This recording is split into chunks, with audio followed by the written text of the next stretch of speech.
wala tamutunna illa wa antum muslimun.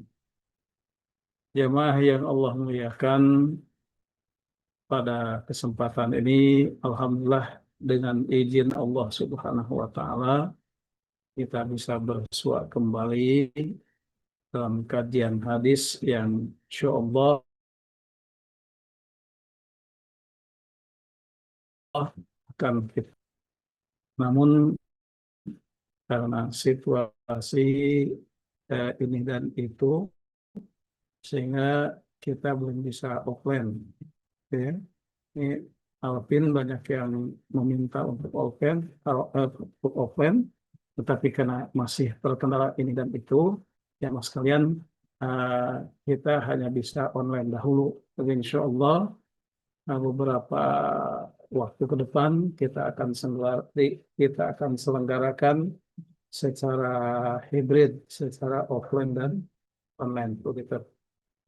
Jamaah yang Allah muliakan, sebelum kita masuk kepada kajian seperti biasa, kita bernasihat dulu untuk supaya kita tetap insya Allah berazam dalam iman dan takwa.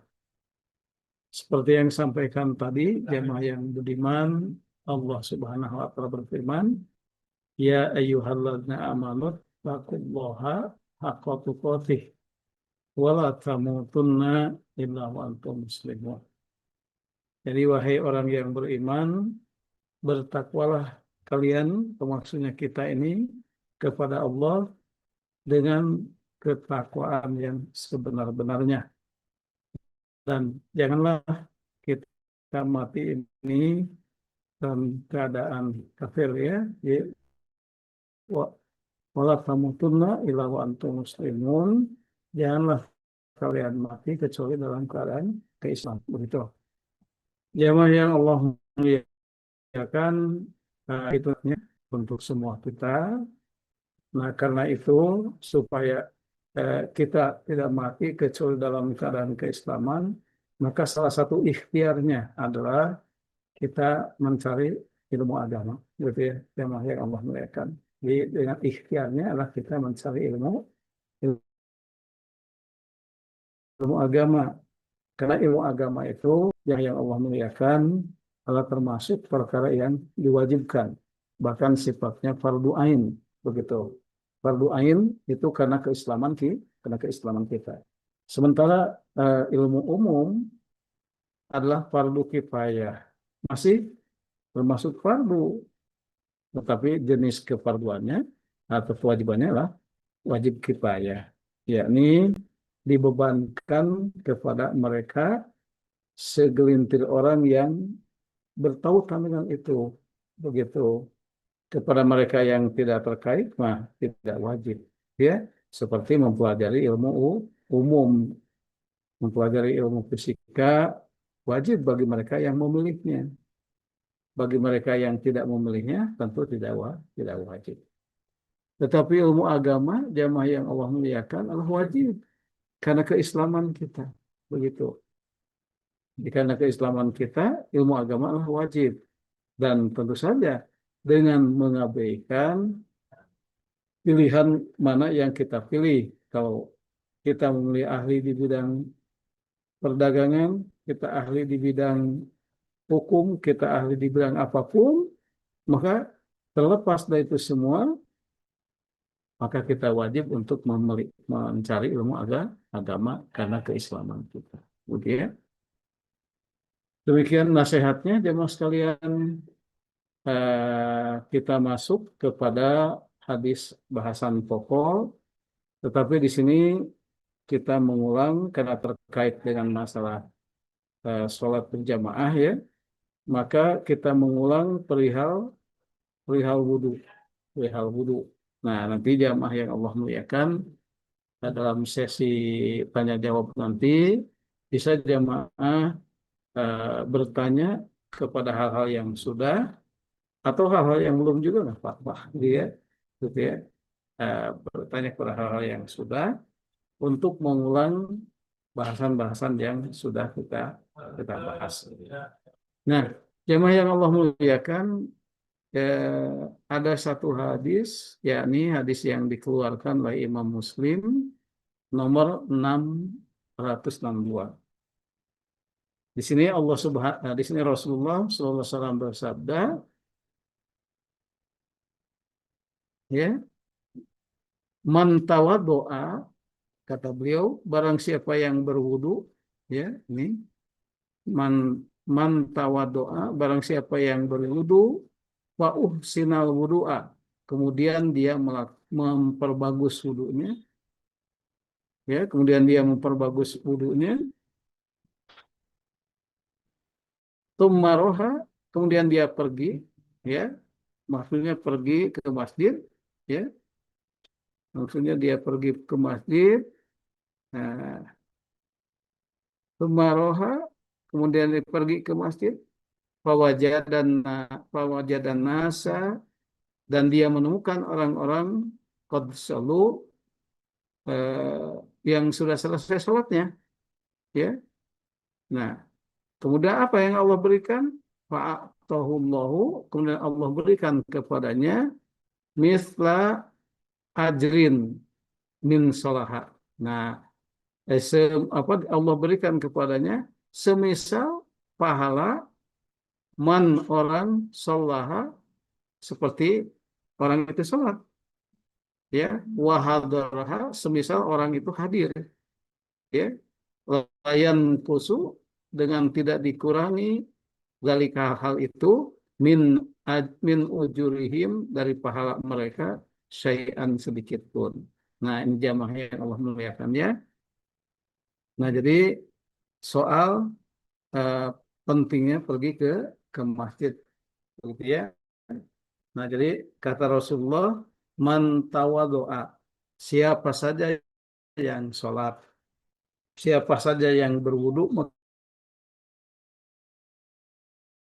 maksudnya, kemudian Pak Uhinal wudu, dia bagus wudunya, ya, menyempurnakan wudunya, semaroha, kemudian pergi, ya, ya, menemukan orang-orang di masjid tadi, qad shollu, sudah sholat, sudah selesai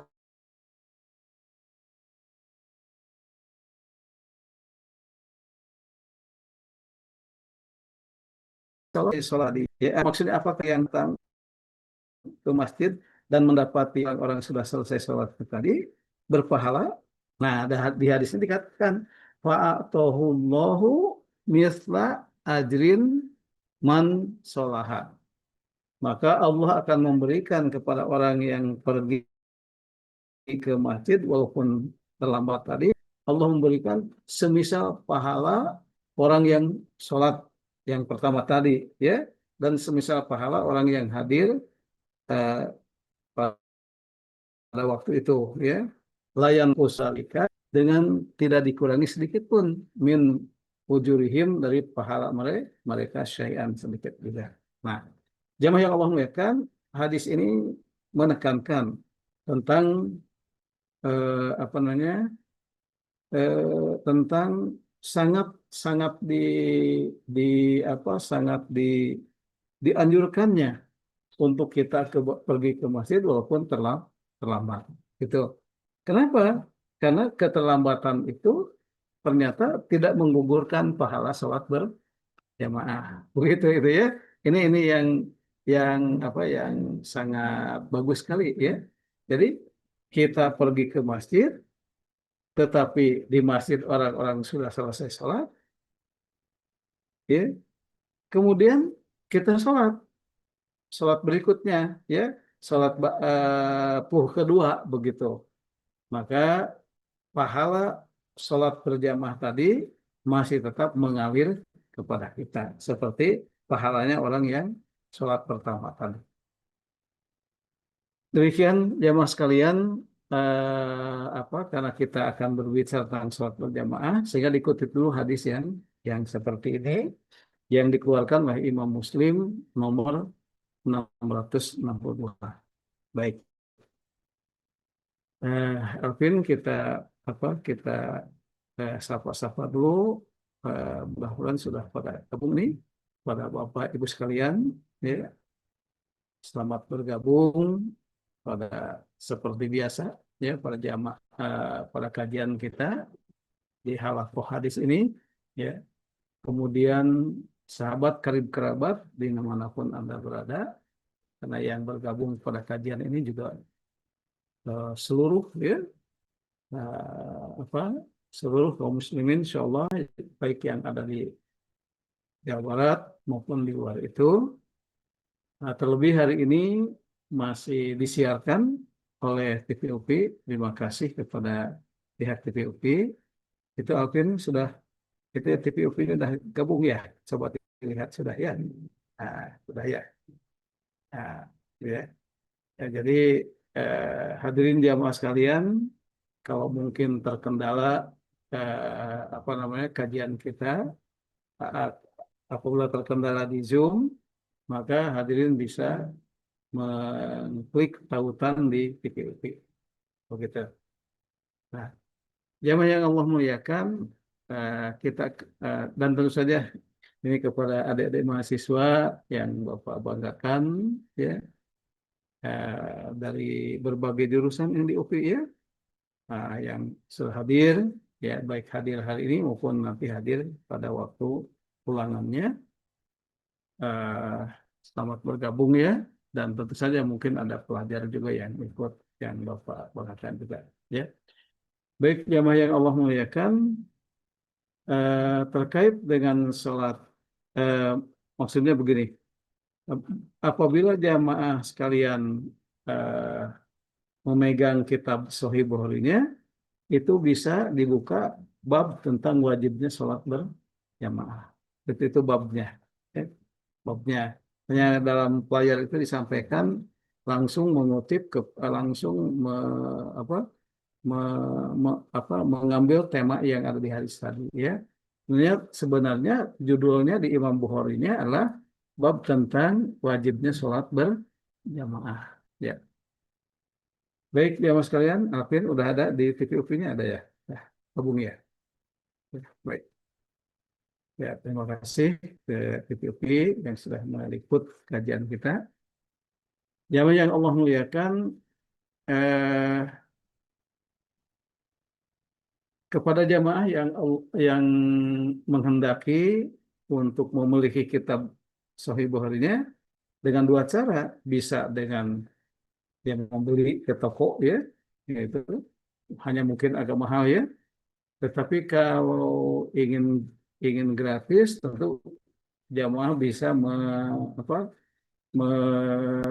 mendownloadnya, mendownloadnya. Tinggal ditulis saja apa Sahih Bukhari PDF, nanti akan muncul. Dan silakan untuk di download. Begitu. Atau jamaah sekalian bisa gabung ke apa ke halakoh hadis ya, kajian hadis. Itu tertera ada narah hubungnya di sana ya. Insya Allah materinya akan di-share di kajian hadis, jadi di halakoh hadis tadi.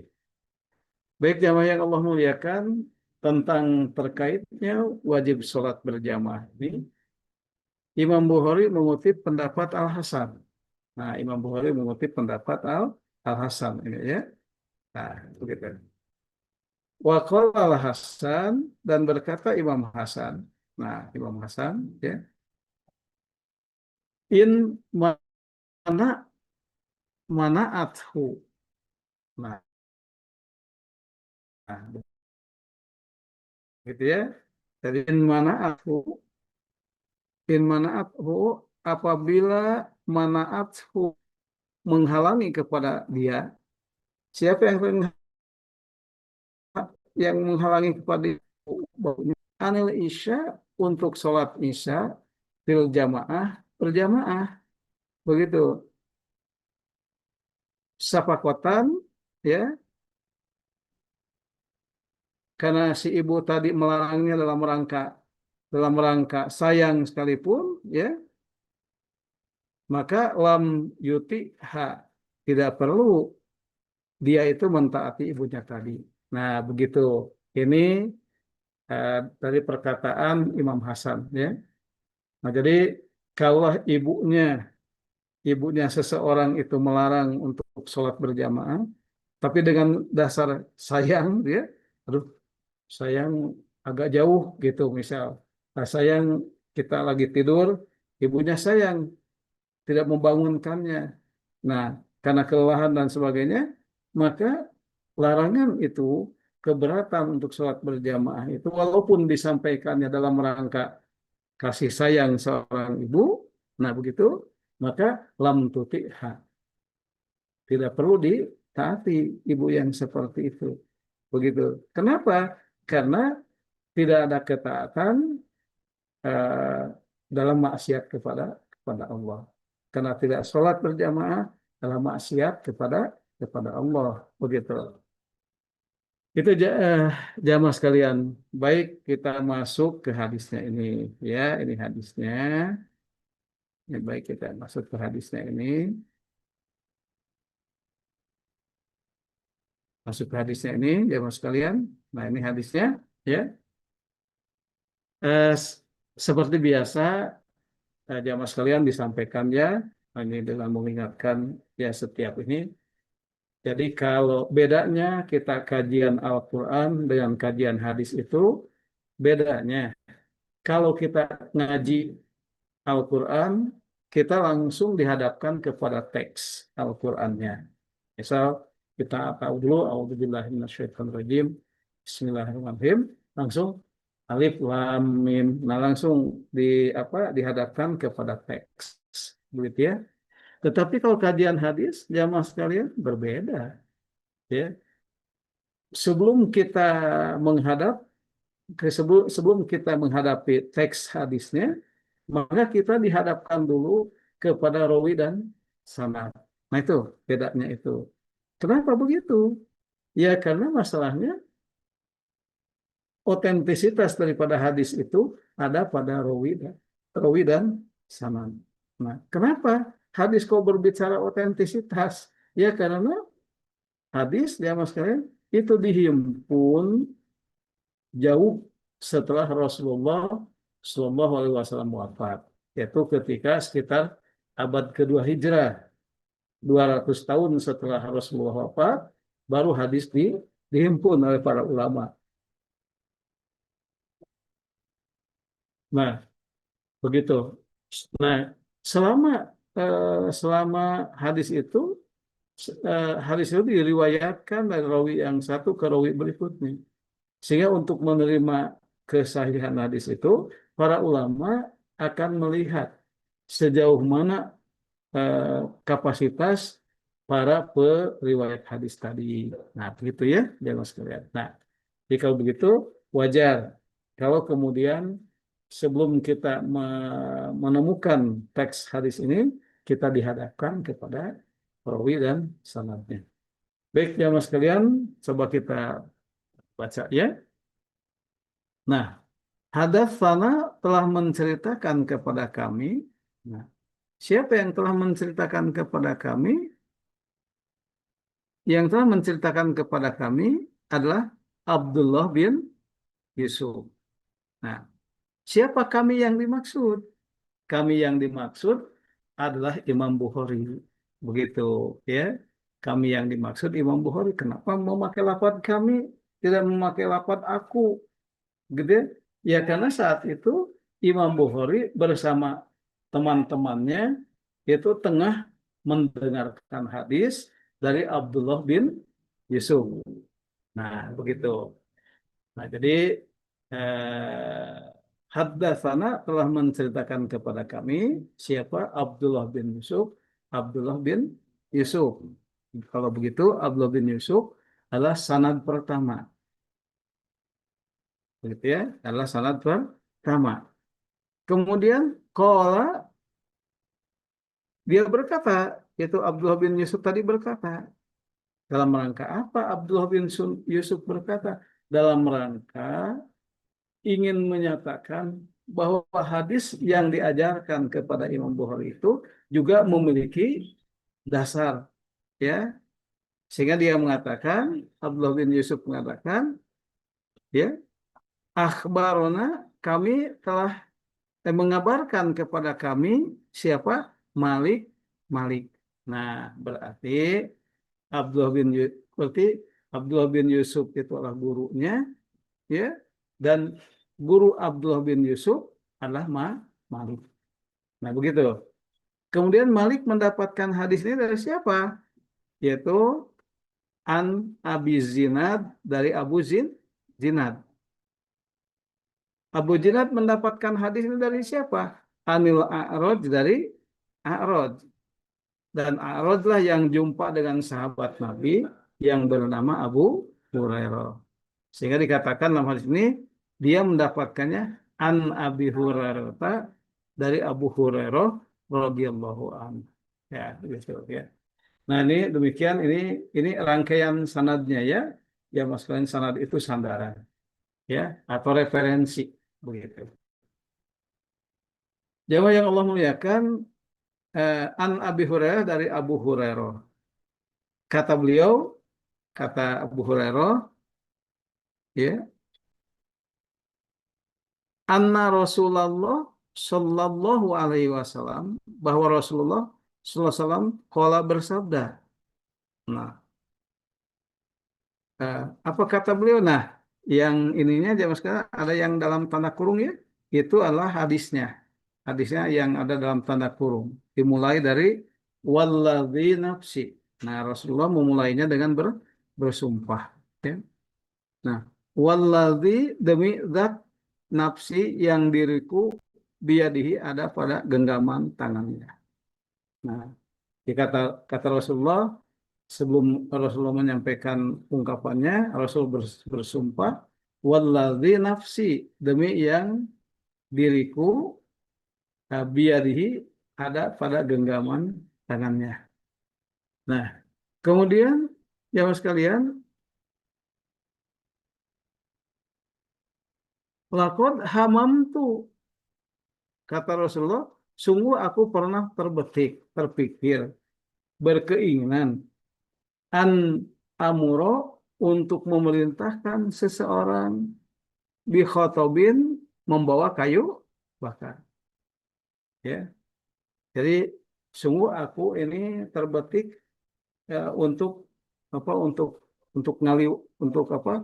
Untuk eh, memerintahkan, ya, seseorang membawa kayu bakar, ya, payuh payuh toba, ya, agar itu kayu bakar dikumpulkan. Ini kata Rasulullah, aku uh, terbetik untuk memerintahkan orang-orang untuk mengumpulkan kayu bakar, ya, ya. Payuh toba, ya, sehingga dikumpulkan kayu bakar tadi. Tumma amuro, kemudian aku akan perintahkan bisolati, untuk melaksanakan sholat. Fayu adzana laha, kemudian Rasulullah memerintahkan untuk dikumandangkan adzan untuk sholat itu, ya. Nah, begitu. Yang Allah muliakan, kita lanjutkan ya. Summa amuro, kemudian aku perintahkan rojulan, seorang laki-laki, fayu umman nasa, untuk mengimami orang-orang. Nah, Rasul kemana? Ya, Rasul tidak pergi, begitu ya. Nah, kemudian kepemimpinan diserahkan kepada seseorang tadi. Summa ukhalifa, kemudian apa namanya? Aku memerintahkan ila rijalin, aku akan datang kepada rijalin, kepada orang-orang laki-laki, Pak Uhariko, sehingga aku akan membakarnya, yaitu alaihim, membakar mereka, buyutahum, yaitu rumahnya. Nah, begitu jamaah sekalian ya. Kemudian lau ya'lamu, seandainya mengetahui siapa, ahaduhum, salah seorang di antara mereka, annahu, bahwa sanya dia, yajidu, akan menemukan, sami'nan, ya, akan menemukan ya, tulang yang gemuk ya, mm, ya, dan daging yang gemuk ya, itu aumir mata ini, maka dia akan la syahidal isya akan melaksanakan sholat isya. Nah itu jamaah sekalian, apa namanya, eh, ini ya tertera sudah ya, apa namanya, sudah tertera terjemahnya seperti ini ya. Nah, baik jamaah sekalian, kita masuk kepada bahasan hadis tadi ya. Nah, jamaah yang Allah muliakan, hadis ini menyatakan tentang kewajiban sholat berjamaah. Namun demikian, para ulama berbeda pendapat dalam memahami hadis ini. Gitu ya. Nah, jadi hadis ini bercerita tentang kewajiban melaksanakan sholat berjamaah. Namun, para ulama berbeda pendapat dalam menyikapi hadis itu. Ya, yang pertama, ya mas kalian, yang pertama, sholat berjamaah adalah fardu kifayah. Nah, menurut Imam Syafi'i, sholat berjamaah itu fardu kifayah, bukan fardu ain.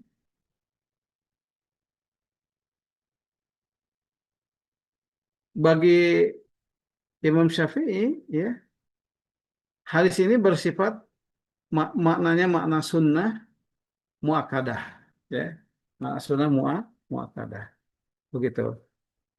Kemudian jamaah sekalian,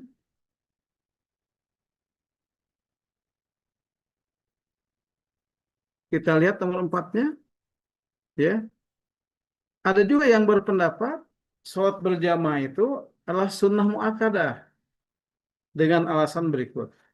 Nah, ya, dengan alasan berikut, yang pertama hadis tadi, ya, yang pertama hadis tadi tidak menunjukkan adanya kewajiban. Begitu yang pertama. Nah, jadi hadis tadi kalau kita telah tidak ada ungkapan-ungkapan Rasul untuk mewajibkan sholat berjamaah tadi. Ya. Nah, yang kedua, Nabi Shallallahu Alaihi Wasallam kalau pergi membakar mereka, kalau jadi ya, Rasul kalau jadi pergi untuk membakar mereka, membakar rumah-rumah mereka, tentu Nabi meninggalkan berjamaah. Nah, ini konsekuensinya ya. Jadi kalau Nabi pergi untuk membakar orang-orang yang tidak sholat berjamaah, berarti Nabi sendiri meninggalkan sholat berjamaah. Nah, ini masalahnya, ya. Karena itu ulama, para ulama tadi apa, berbeda pendapat. Ada yang mengatakan wajib, ada yang mengatakan hanya sunnah. Karena ini salah satu persoalannya, gitu ya. Nah, jamaah yang Allah muliakan, tentu kalau memang kita kita apa kita lihat ya di sini, ini kalau ini terjadi pada kita ya. Jadi pertama kita akan sesuai dengan itu, kita akan pergi membakar rumah orang-orang yang tidak sholat berjamaah. Itu kan eh, sunnah Nabi, perintah Nabi ya. Tetapi yang kedua adalah eh, apa namanya?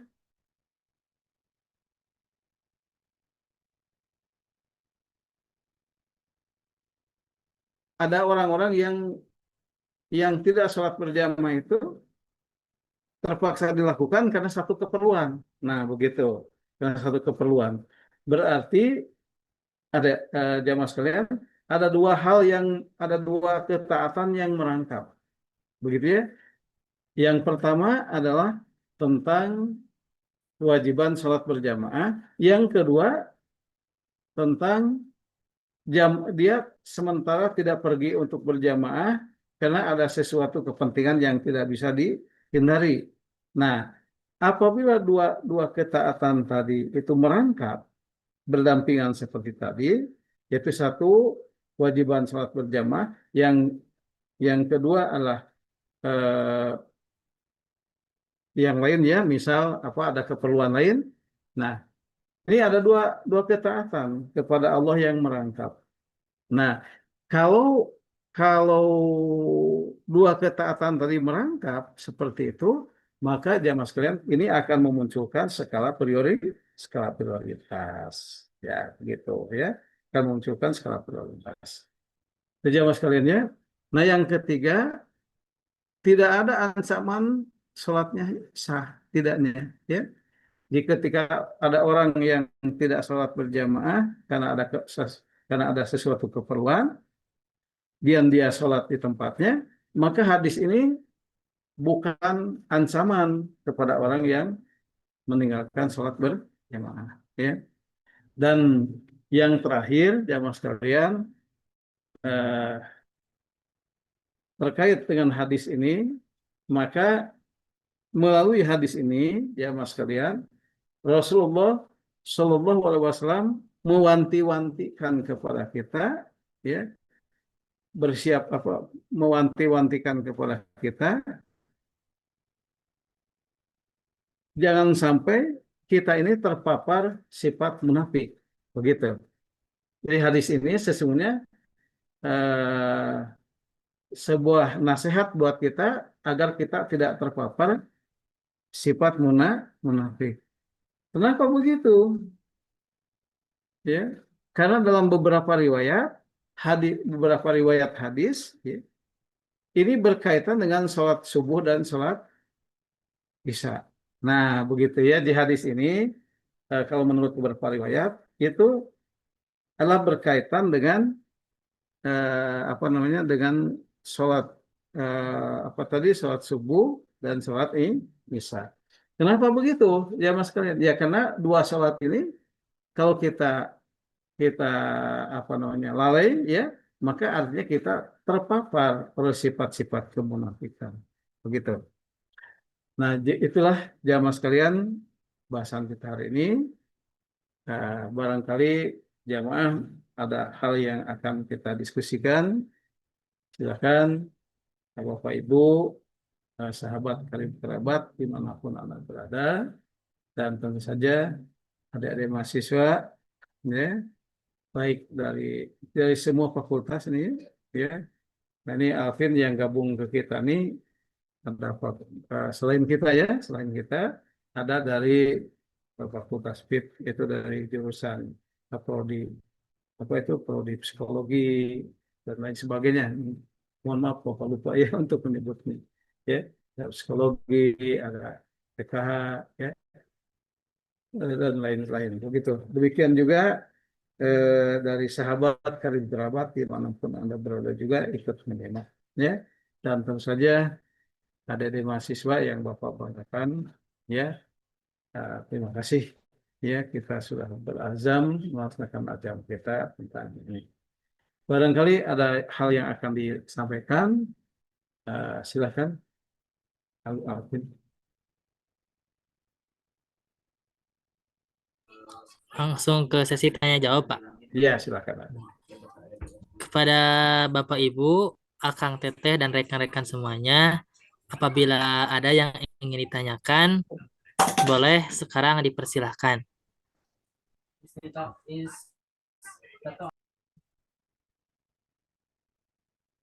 Ya, silakan barangkali bisa melalui dua media ya. Media yang pertama melalui Zoom, bisa dengan tertulis atau mengangkat tangan untuk langsung. Atau barangkali ada yang melalui TPUP, silakan untuk bertanya, men-chat ya di TPUP, dan kemudian nanti akan di-share eh, ke panitia ya. Silakan Alvin. Oh, ini ada nih Pak yang mengacungkan tangan. dari Silakan. Kang Irsad. Mangga silahkan Kang Irsad.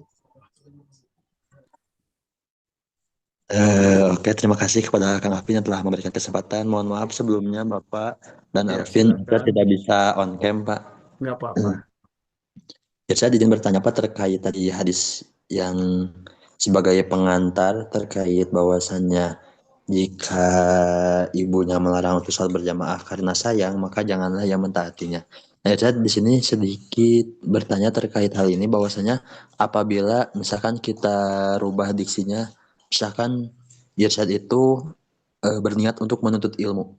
Nah, ternyata dari orang tua itu tidak diizinkan karena sayang ataupun jaraknya yang jauh. Nah, kira-kira hal atau respon apa yang harus Irsyad lakukan? Nah, ini hanya mungkin terkait menuntut ilmu gitu Pak, ataupun misalkan pengajian, ikut pengajian dan lain sebagainya. Kayak gitu mungkin Pak. Terima kasih. Baik, terima kasih Irsad ya sudah menyampaikan bahasannya. Dari sekalian ini kita rubah ya, tetapi sesungguhnya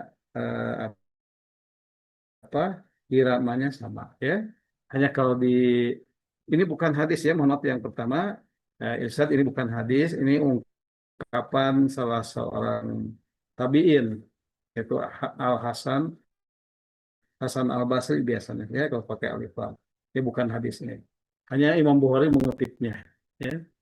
Kata beliau, kata Imam Hasan, apabila ibunya melarang untuk sholat isya, itu pun karena dasarnya eh, apa sayang, maka tidak boleh diikuti. Gitu. Jamaah sekalian, bagaimana kalau diksinya kita rubah kepada menuntut ilmu? Ada ibunya melarang menuntut ilmu, alasannya karena sayang, mungkin karena tempatnya jauh sehingga dia lelah, ya, dan sebagainya sehingga melarang. Apakah sama lam tutiha? Nah, jangan apakah sama untuk tidak perlu ditaatinya, gitu ya? Jamaah yang Allah muliakan, menuntut ilmu dan berjamaah sholat sama-sama dua kewajiban, ya, sama-sama dua kewajiban. Hanya apakah menuntut ilmu itu bisa dikiaskan kepada apa yang disampaikan oleh Imam Hasan tadi? Nah, coba kita lihat ya. Nah, ya Mas sekalian, kalau ibunya melarang dia untuk menuntut ilmu ya karena sayang tadi, nah tentu saja ya Mas sekalian eh, secara umum maka eh, tidak boleh apa namanya secara umum maka apa ibunya itu tidak perlu ditaati juga ya secara umum. Namun demikian harus disampaikan kepada beliau kepada ibu kita bahwa menuntut ilmu itu wajib ya itu menuntut ilmu itu wajib sampaikan dengan bahasa yang baik ya. Berjamaah itu wajib sampaikan dengan bahasa yang baik sehingga ibunya paham ya. Tetapi kalau kemudian kekeh ibunya tidak mengizinkan, maka tentu saja di sini terjadi skala prioritas. Prioritas pertama kita harus taat kepada Allah dan Rasulnya. Prioritas kedua kita mentaati apa ucapan orang, gitu ya. Nah, di sini dua skala prioritasnya mana? Begitu. Kalau kemudian artinya menuntut ilmu atau berjamaah tadi bisa kita kita kita nantikan, maka sungguh apa namanya mengikuti kepada kehendak ibunya adalah sebuah kebaikan, gitu. Adalah sebuah kebaikan, gitu itu ya. Nah, tetapi tentu saja dengan terus dilakukan pendekatan-pendekatan kepada ibunya agar ibunya tidak mengalami lagi, gitu. Jadi itu ya, Irsad. Jadi memang kalau terjadi dua dua ketaatan, maka skala prioritas yang diperhatikan. Boleh jadi sholat berjamaahnya kita kita kita kita undur dulu, kemudian kita memenuhi keinginan ibu tadi, begitu ya. Baik, itu jamaah sekalian. Jadi ini kalau skala prioritas itu apa ada dua hal yang dua-duanya ketaatan kepada Allah tapi berdampingan, maka terjadi skala prioritas. Nah, kalau berkaitan dengan skala prioritas berarti berkaitan dengan implementasi di lapangan. Bisa jadi eh, sementara waktu kita tidak sholat berjamaah, kemudian kita bersama ibu, begitu. Nah, demikian irsyad ya. Jadi intinya eh, kepada ibu itu harus di harus diutamakan, begitu. Sementara sholat berjamaah itu kan kita bisa bisa atur kemudian, begitu ya. Ya, baik. Kembali pada Alvin, silakan. Ini ada pertanyaan Pak dari, Iya, silakan. boleh dibacakan? Silakan. Eh, Assalamualaikum warahmatullahi wabarakatuh. Waalaikumsalam warahmatullahi wabarakatuh. Sebelumnya mohon maaf saya gak bisa acukan tangan. Perkenalkan, saya Dea Mustika. Izin bertanya Bapak, di tempat saya perempuan dulu tidak dianjurkan saat berjamaah di masjid bersama laki-laki dengan alasan menjaga adab dan menghindari ikhtilat. Namun sekarang mulai banyak perempuan yang ikut berjamaah di masjid. Bagaimana pandangan Islam tentang hal ini dan apa saja adab yang perlu dijaga? Katanya begitu, Pak. Ya, baik. Terima kasih ke Dea ya. Alhamdulillah, terima kasih atas bahasannya sehingga kita bisa membahas lebih jauh lagi. Jamaah yang Allah muliakan, terkait dengan perempuan pergi ke masjid, memang eh, ada dua hal ya. Pertama, pertama adalah wanita itu harus bisa memelihara diri dari pandangan laki-laki asing yang bukan muhrimnya. Itu ya. Nah, memelihara diri untuk tidak pergi ke masjid tentu sesuatu yang harus dilakukan begitu. Nah, yang kedua ada keterangan dari hadis tentunya bahwa sholat wanita yang terbaik itu adalah di rumahnya. Begitu. Sholat wanita terbaik itu di rumahnya. Nah, tetapi setentang dengan itu, bahwa kewajiban memakmurkan wajib itu dikenakan kepada semua orang, termasuk kepada perempuan. Nah, gitu ya. Nah, ini ada beberapa ketaatan, 3 ketaatan ya, yang yang apa namanya, yang ber, yang yang bergandengan gitu. Nah, oleh karena itu, apa yang harus kita lakukan di sini skala prioritas. Kalau skala prioritasnya jatuh kepada perempuan pergi ke masjid, silakan. Ya, karena tidak ada larangan wanita haram ke masjid, tidak ada larangan begitu.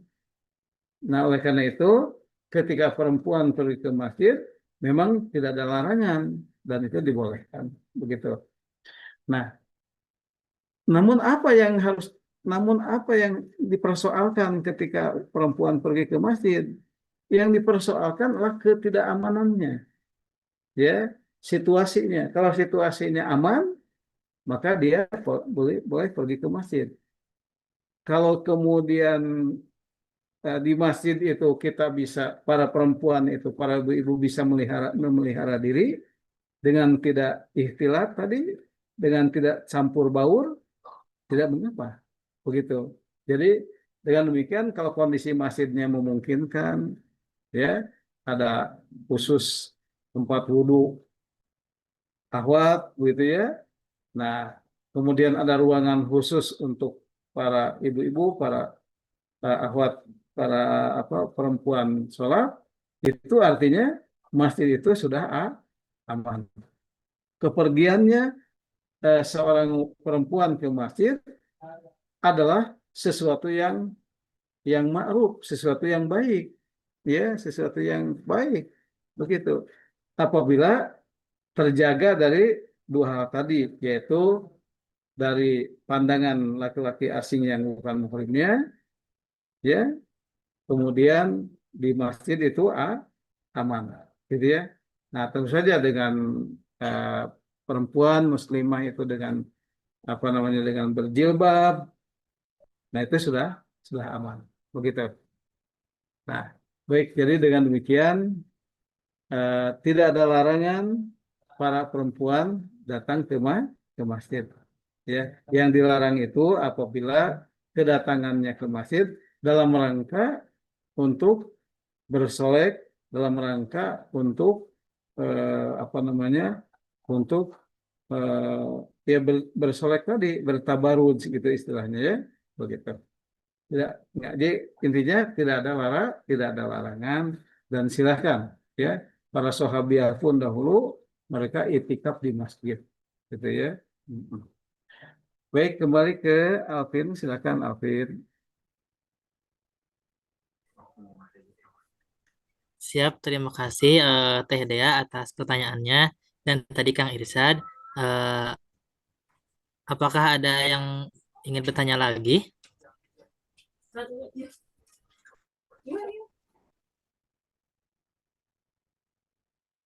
Ya, silakan.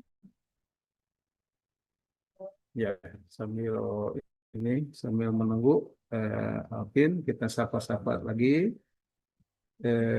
jamaah yang Allah muliakan. Nah, Bapak Ibu, terima kasih sudah bergabung. Kemudian eh, sahabat karib kerabat dimanapun Anda berada, alhamdulillah, terima kasih sudah bergabung. Dan tentu kepada adik-adik mahasiswa yang ini dari UPI ya, dari UPI dari berbagai jurusan. Eh, Terima kasih sudah bergabung dan mungkin juga ada pelajar juga nanti ya. Terima kasih sudah bergabung. Jadi inti masalahnya ini sambil nunggu Alvin barangkali ada yang ini ya.